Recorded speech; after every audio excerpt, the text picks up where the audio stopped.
Hello and welcome to Japan After Dark. I'm David. I live in Ehime Prefecture, Matsuyama City in Japan, and I've been here about 9 years now. And I guess I moved here about 8 years or so ago. Originally I'm from Florida. I moved here to teach English for a company. So I had never heard of Ehime Prefecture before I moved here, but it's really turned out to be a really nice place to live. Yeah, very comfortable, very low-key. Definitely, yeah. I'm originally from the UK, the south of England too, and I also moved here to do some English teaching. On this channel we're hoping to talk about all the weird and unique food you can get here in Japan, and also review drinks and hopefully share our experiences and give you guys some advice about Japan. Yeah, and we have a lot to work from, I think. From every category. Okay. Alright, so David, what's on our agenda for the first episode? Okay, so the first drink we're going to try out is called Asahi Nama Jaki Can. This is a very popular new beer out here at the moment. So Asahi, it's pretty well known in other countries as well, I know. Yep. I'm sure most people have heard of Asahi in America, for example. What makes this different from the regular Asahi? Well, this one has been designed to replicate a Nama beer, which is a draft version of super dry. If you can see the top of the can, the entire thing is one wrinkle. So the entire top of the can pops off, and then it's supposed to froth up. Yeah. Yeah, it's a very interesting design. It looks like it's designed the same way like a can of Campbell's soup is designed. Like it opens like, the whole top pops off basically. Yeah. Did you see this in the convenience store recently or supermarket? I've seen the ads for it, but it's always sold out. Like, it came out a couple weeks ago, right? Yeah, it came out about 2 or 3 weeks ago, and it just blew up. And now it's being sold on Japanese auction sites for 2-3 times the price. And yeah, 3, 2, 1.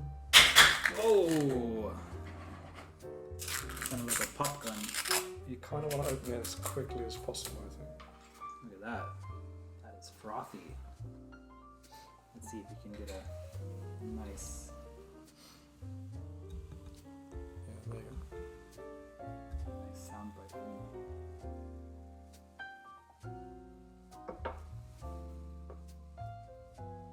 Look at that. Yeah, so we poured this like in the kind of way you would do not to get froth, but it's still Yeah. it's still half froth. So let's check it out. Come Cheers. Good bite.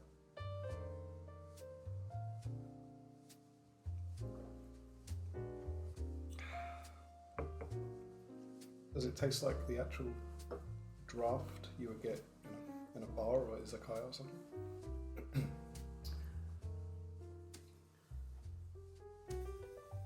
It's been so long since I've had it like from tap.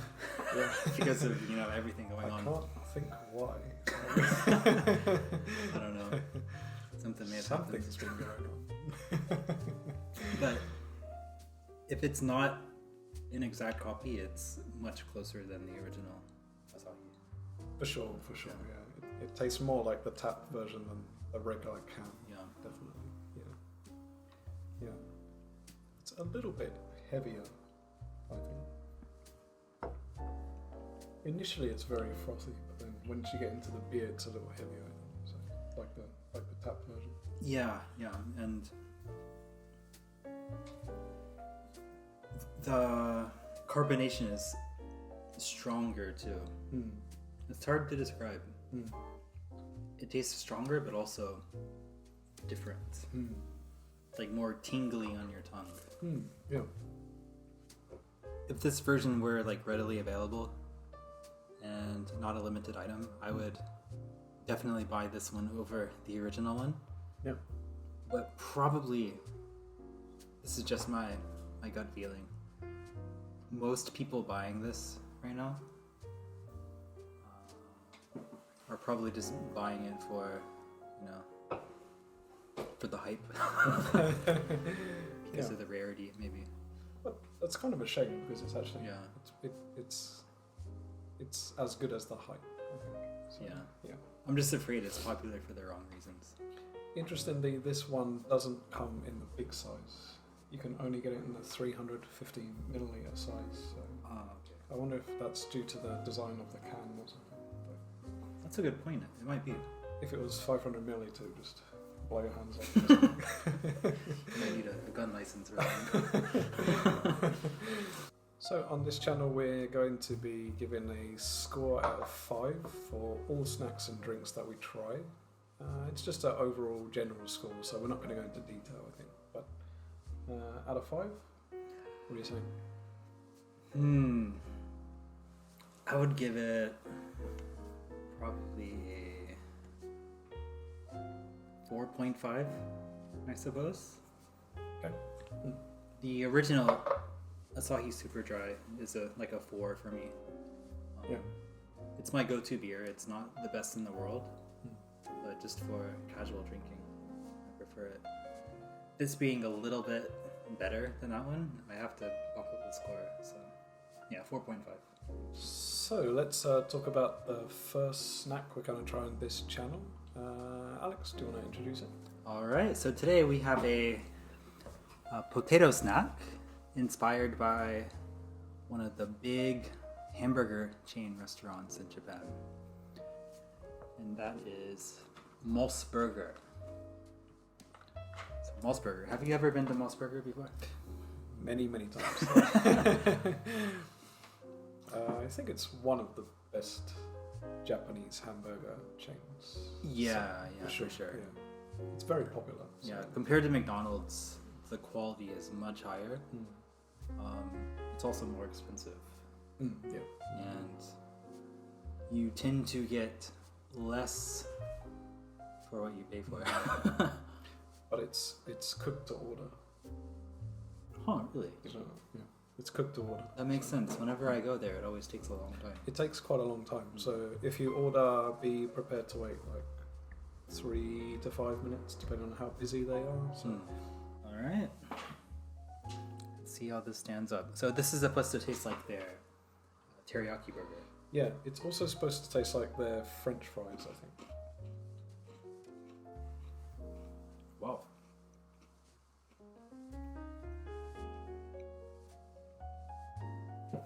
Interesting. These are a little more thick cut than maybe American French fries. They're like somewhere in between a McDonald's French fry and a chip in England, which are quite thick. So. Yeah, in America you can find French fries at like varying degrees of thickness, but definitely bigger than McDonald's fries.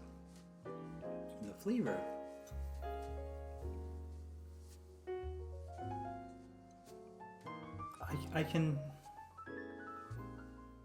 I can pick up on the teriyaki burger flavor. Really? Yeah. Yeah, me too. It's not like in your face, but No. it's like a faint whisper. It's definitely sakuto, as you say in Japanese. It's quite crunchy, like a freshly cooked potato, but it tastes like a potato chip. So Yeah, there's more potato flavor than teriyaki burger flavor, for sure. Price to taste, taking them into both into consideration, maybe 3. Yeah, I think it's overpriced. If it were like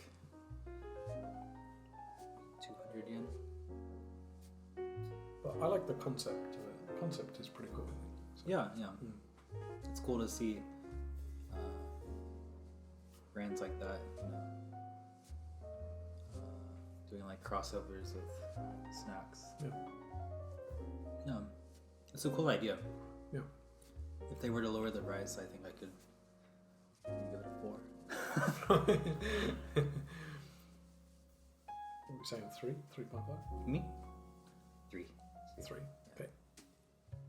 I think if it had a stronger hamburger flavor, teriyaki burger flavor, I might give it a better score as well. Okay, so next we have a couple more beers and another snack for you guys. The first one is a craft beer by Sandori. It's called Tokyo Craft. Brewed in Tokyo. Classic. Yeah, it features the Tokyo Skyline. You got Tokyo Tower. You got an airplane. Pretty cool, right? Yeah, I was kind of curious to check this one out. What do you think? Do you have high hopes? I like the can. The can's very cool. Yeah, it's classy. Usually I don't buy craft beer because I find it a little bit too heavy on like the flowery side or hoppy side. I find it a little difficult to drink, but yeah, this one does have a cool can. Yeah. So, yeah. All right. So next we have an interesting snack. Yeah, so we're going to be trying out the next 2 drinks with this snack.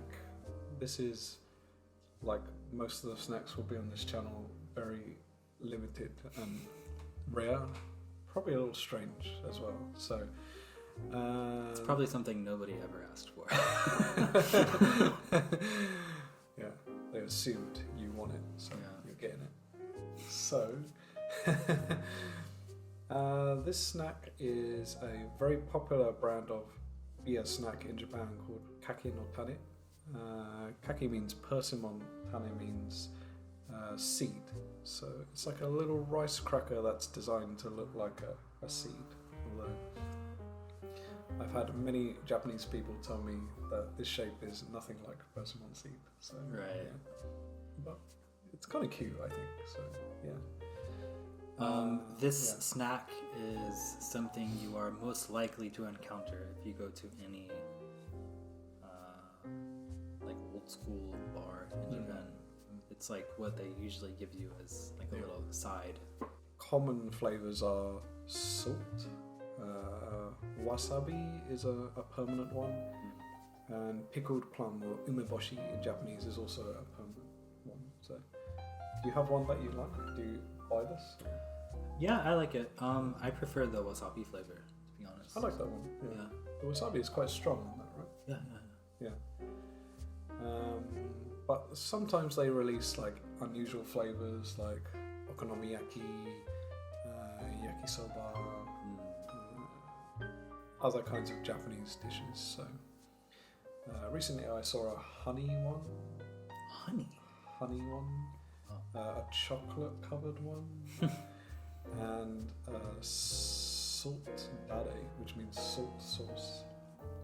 Which sounds pretty interesting. This one is only in this small size, and this is Genghis Khan flavor.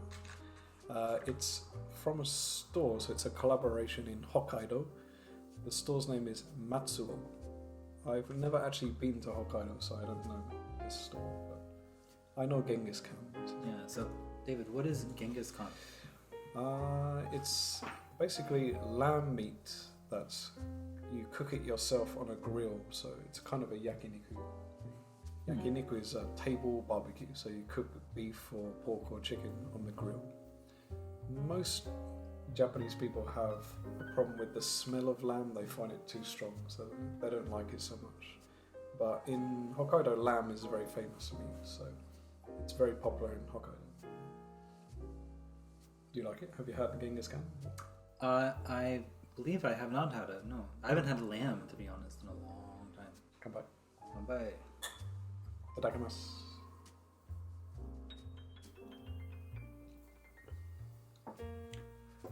Yeah. Craft beer. It tastes how it smells. Do you like Suntory as a company? Yeah. Yeah. I prefer their whiskeys for sure. Sometime in the future, I'd really like to do like a whiskey review. Yeah. They're going through some whiskey shortages right now with their Yamazaki and their other big single malt brands, but I guess that's a story for another episode. Shall we try the snack? Oh, first let's give this a score. So yeah, I would give this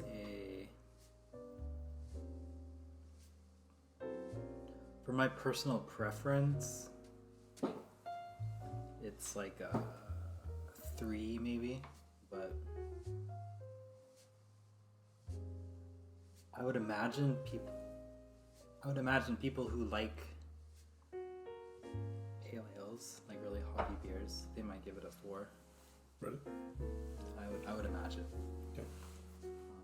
Yeah, what do you think? I would give the can a 4. I would give the can It's a... cool. Isn't it a little similar to the special version of the whiskey that they did? They had like the Showa era Tokyo Skyline Yeah, label on the whiskey. it is very similar. Right? Yeah. Yeah. I'm not a huge fan of craft beer, so I'll go 2.5 on this one. Would you buy it again? No. Probably not. You want to try the snack?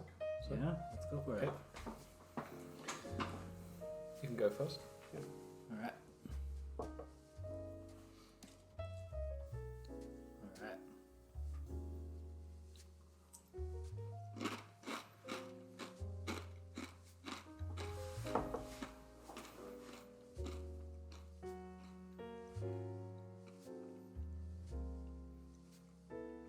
Wait, hold up.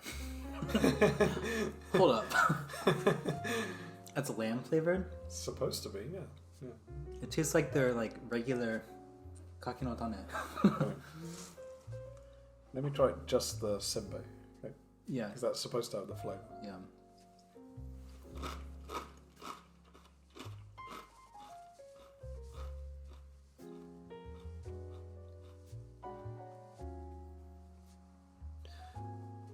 Are you getting any lamb at all? It tastes like yakiniku sauce. It tastes like the sauce you dip yakiniku into. Oh, okay. It's a little sweet, right? Has Yeah, I can see where you're coming from. I have a feeling this is a snack designed with this shop's tare, this shop's sauce. It definitely tastes like a dipping sauce that you would get in a barbecue restaurant. Yeah.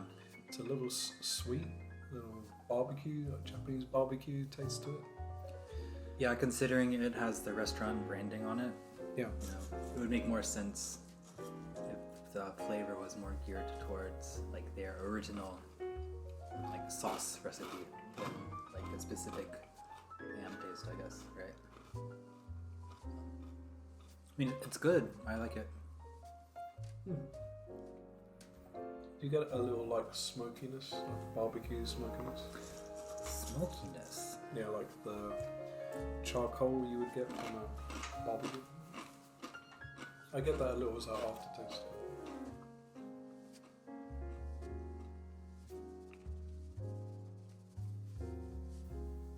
I get like a slight burning Yeah. aftertaste, Yeah. like the same you would get from like drinking straight whiskey. Not quite as strong, but Okay. are you picking up on that? No. Maybe we're on like the same track or something. It's like so. Literally on the tip of my tongue, like that burning sensation. If I didn't know what this was supposed to be, I would never guess this Oh, was Genghis Khan. me neither. I would guess. And I've had Genghis Khan, so regular kakinotane. really, yeah. Yeah. I mean, I don't eat it often enough to remember. I think the regular kake no tane has shoyu taste. Kinda, yeah. So that would explain it, because yakiniku tare's, the base of it is shoyu, is soy sauce. Alright. So So I guess, like, at the end of the day, this really isn't such a strange flavor. Yeah. What would you give this from 1 to 5? I do think it would be quite difficult to get a lamb taste into a snack, though. Like, how would they do that exactly? I know Japanese companies do have some, magical technology they use sometimes, but I think it would be very difficult to make it very lamby. And also, Japanese people are generally not so keen on lamb, so if it was like really strong, I don't think people would buy it. So, or buy it again anyway. Yeah. But I would give this a 3, I think. Yeah. Because it's not unpleasant, it's quite nice. I would give it a... This was cheap as well. This is 120 yen. Really? Yeah. I'd give it a 4. Yeah. It's good. I'd buy it again. And it's cheap. You said there's a chocolate flavor too, right? That one is a limited one. So I see. it's a mix of white and milk chocolate. So they cover all of the rice cakes in chocolate. So I think that one's supposed to replicate chocolate, like Hokkaido chocolate potato chips, which is a thing, right? In Hokkaido. Hokkaido chocolate potato chips. In Hokkaido, the Calbee potato chip is like coated in chocolate, because potatoes and chocolate are 2 famous things in Hokkaido. Oh, okay, yes, I've had that before. Really? Is it good? Yeah, I like it. It's sweet and salty tend to. Dude, that's my favorite Go thing in the together, world. so. Like, sweet and salty combination. I don't know if they keep the peanuts in the chocolate one. That would be weird.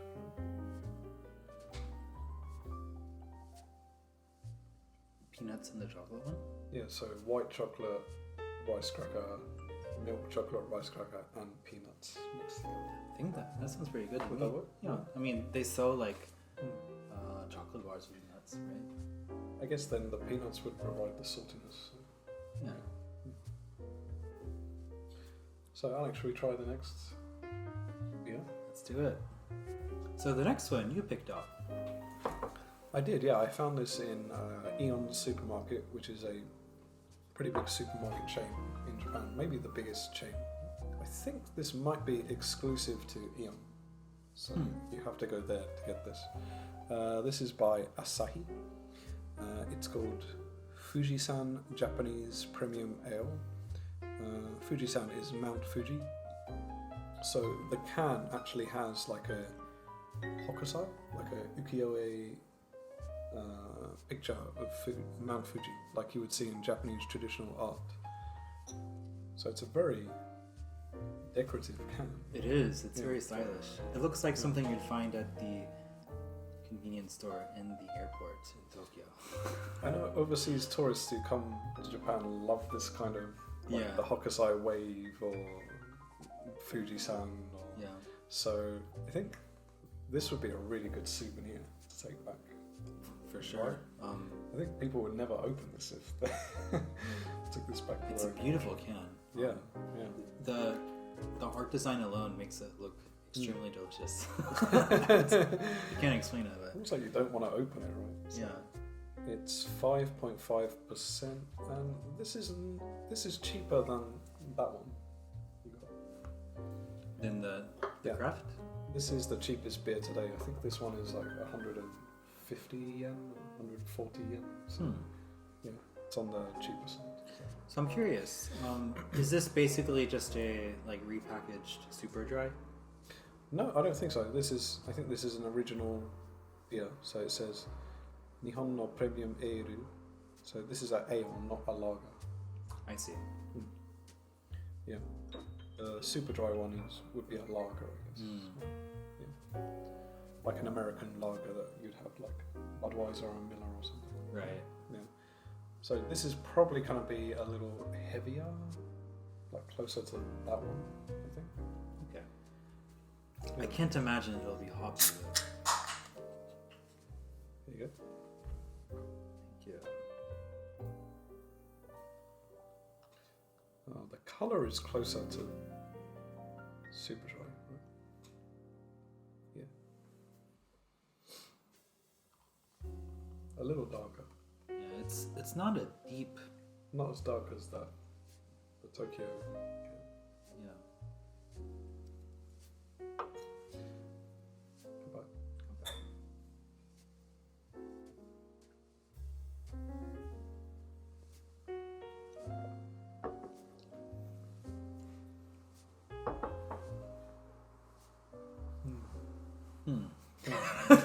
My thoughts exactly. I don't know, like if you were to put this in a regular super dry can, I probably wouldn't notice. Really? Of course, that's just me, but That's interesting because this is quite a bit cheaper than super dry. really, Yeah.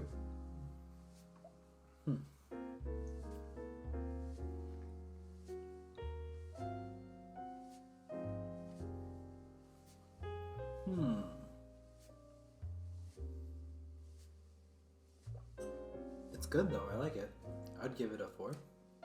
4. Yeah. Again, fantastic can. Taste is really good. Goes down smooth. So yeah. I might give it an extra 0.5 just for the can. That is pretty sweet. I think the Tokyo can was hard to beat, but I think this can beats it, right? Well, personally, I think It's way better, I think. Right? on the cans alone, I would give this a 3. This will get like a 4.5 out of me. Yeah. This is very striking. Like the second you walk into the supermarket and you see this, it's like, wow, what is that? So, yeah. I would say it's a good souvenir. It looks classy and it looks like something Asahi have been like proud to make. Like they put a lot of effort into making this. So, yeah. But anything with gold and Mount Fuji it's kind of look pretty classy, I think. So. Also, the Asahi logo looks really badass, like black on white. Yeah. It's pretty badass. Next, we're going to move on from beer to Nihonshu. Nihonshu. Alex, what is Nihonshu? In America, people call it sake. What is sake in Japan? Sake is basically like alcohol. So technically, we already drank sake today. Right, yes. Yeah. So, if you ever visit Japan, if you're at a restaurant, if you ask for sake, you might get a little... You might get a puzzled look, or like a confused look. I guess so. Some Japanese people I know actually know that if you're a foreigner and you say sake, you mean Nihonshu. Actually, that's true, yeah. They already know that, yeah. But probably not all of them. There might be people who don't know that. So. Right. Yeah. Today's Nihonshu is actually a limited item, also a special item. It's made by Yamatan. That's the actual brewery's name. They are based in Imabari, which is a city I used to live in Ehime. They often use the mascot Barry-san on the logo. I guess you're familiar with Barry-san. Yes. Yeah, in Japan you'll find that on the city level and the prefecture level, they'll have little character mascots that represent the local government, I guess you would say. Yeah. I think they're also designed to like attract people to the city, like like you can kind of like collect mascots that you've seen or something. So Also, I don't know if it's always the case, but for the character for Ehime Prefecture, Mikyan, it's like a little orange cat character. It's, what would you say? What would you say? Not open source. It's free use. Oh, Meaning like copyright free. right, yeah. You like any brand can use the character on their products without getting into trouble. As long as they're based in Ehime. I don't know about that, but Okay. I guess Yeah. the whole thing is designed for like tourism, right? Getting people to Yeah. move between prefectures. like so- it benefits the local area just Yeah. by like spreading the word of it. Mm. And there's no like royalty fee or anything like that. Like for example, there's another one like a bear mascot from Kumamoto called Kumamon, I think. Come on, yeah. Yeah, and like for example, like Honda scooters, they have like a special Kumamon version where they have like the little character logo on there, and I think the relevance is that their factory is based in Kumamoto, but if the rules are the same as they are in Ehime, then Honda doesn't have to pay like a cent for using that character. Oh, okay. Cool. Yeah, it just kind of promotes the prefecture, basically. Barry-san is actually a chicken. The mascot is a chicken. I believe it's because yakitori, or grilled chicken, is a famous food item in Imabari. Is it? Yeah.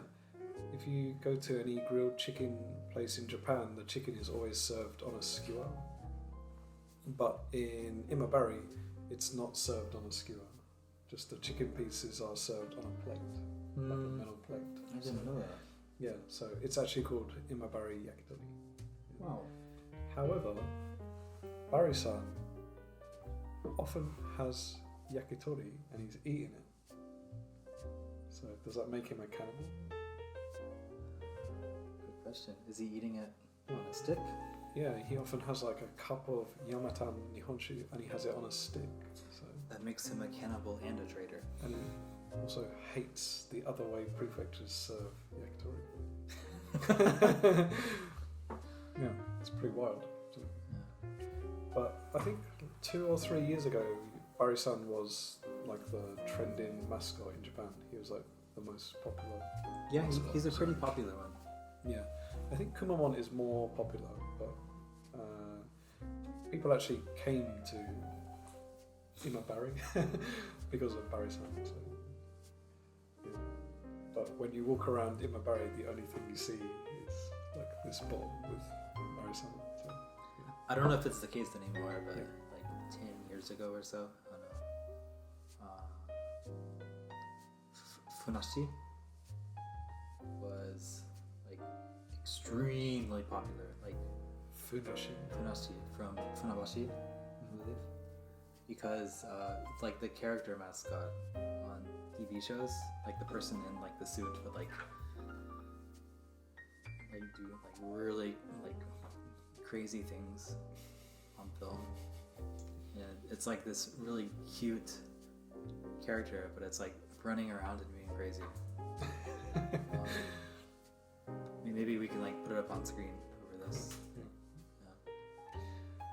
Yeah, sometimes the character mascots can kind of go viral, and I guess it brings attention to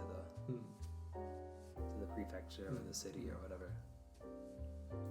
Should we try it out? Yeah. This bottle is actually pretty interesting. So it's a really nice bottle. It's blue. The glass is blue, and it's called Shimanami Kaido Yamatan Nihonshu. So what is Shimanami Kaido?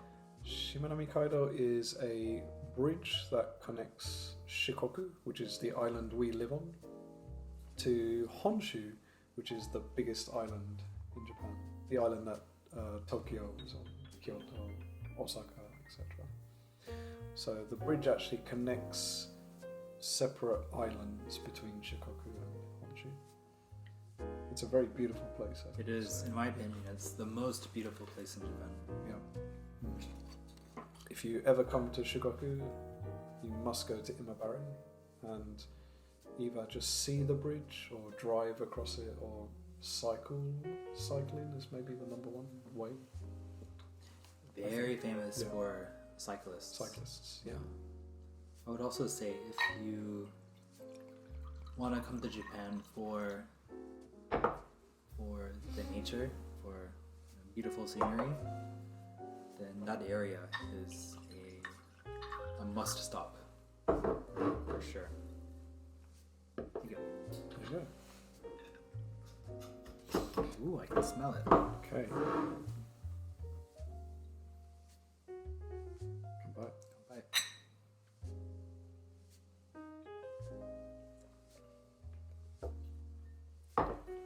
Yeah. Well, that's smooth. That is smooth. That's what I thought straight away. In Japan, there are different kinds of taste of nihonshu. So you have karakuchi, which is a dry taste, yayakuchi, which is in the middle, I guess, and then amakuchi, which is ama is sweet, so dry taste, sweet and dry taste, and then sweet taste. So where would you put this on that chart?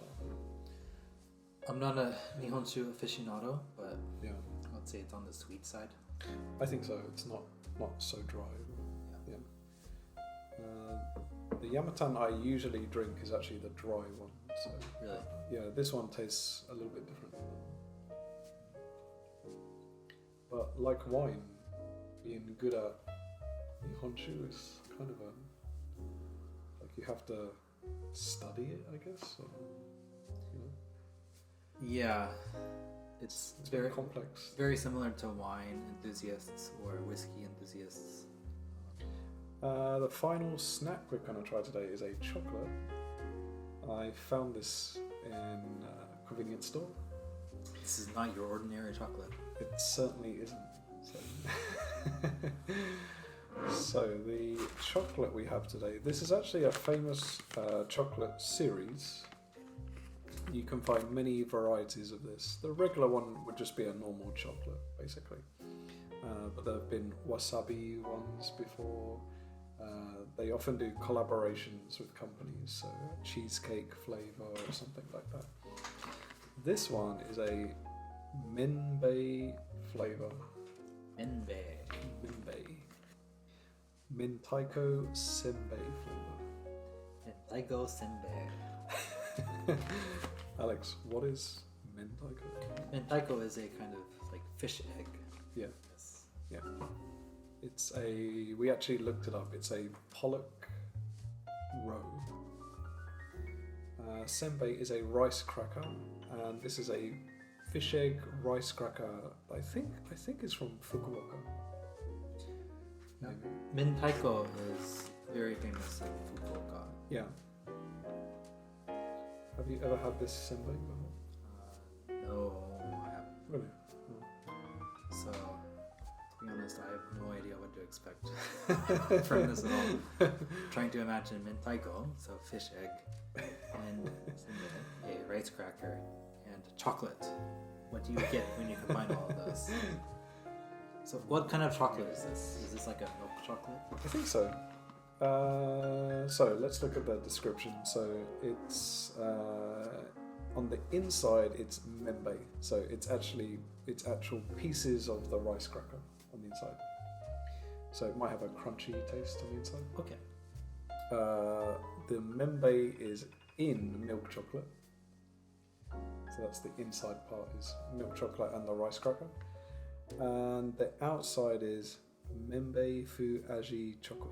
So a combination of the two, I guess. I see. Yeah. So it has some layers to it. Yeah. Oh, this chocolate always has layers and it always has a diagram what's inside. Like a medical diagram or something. For those who want to dissect it. Yeah. So before I had, for example, green tea, rice cake, parfait version. It said inside is rice cake, then green tea, then chocolate. So it will tell you the layers if you can read the Japanese. I personally don't like Mentaiko so much. I'm not a huge fan either. However, I do like this snack. I've had it a few times. You've had this one before? I have had it, yeah. Okay. You actually can buy this in Matsuyama, in Fuji supermarket. Really? Yeah. Yes. So the local supermarket here sells it. I think there are three kinds. So one is the regular flavor. Second is like a mayonnaise flavor. Mayonnaise chocolate. Mayonnaise rice cracker. Just the rice cracker. Oh, I see. Yeah. And the third one is a spicy one, I think. Okay. But usually Mentaiko in Fukuoka has a kind of a spicy. They add some chili powder to it or something. So Yeah. maybe. Should we try it? Yeah. Okay. Go for it. The actual individual, they're individually wrapped, and the individual wrapper is actually the same as the rice cracker, which is pretty cool, I think. So Yeah, that's cool branding. attention to detail. Yeah. There you go. Thank you.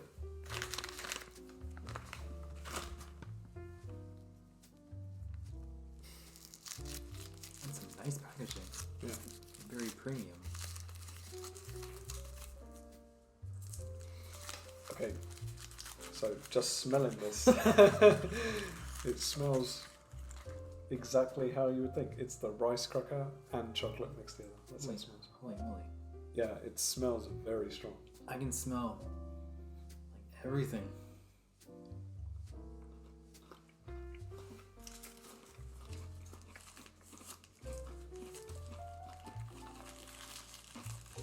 Whoa. Okay.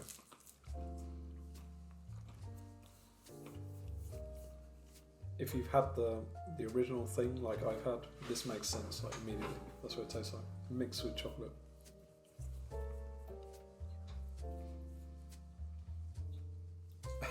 That is deep.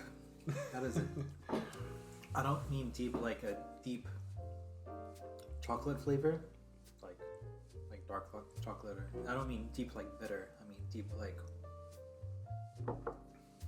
There are quite a few layers going into that. Yeah.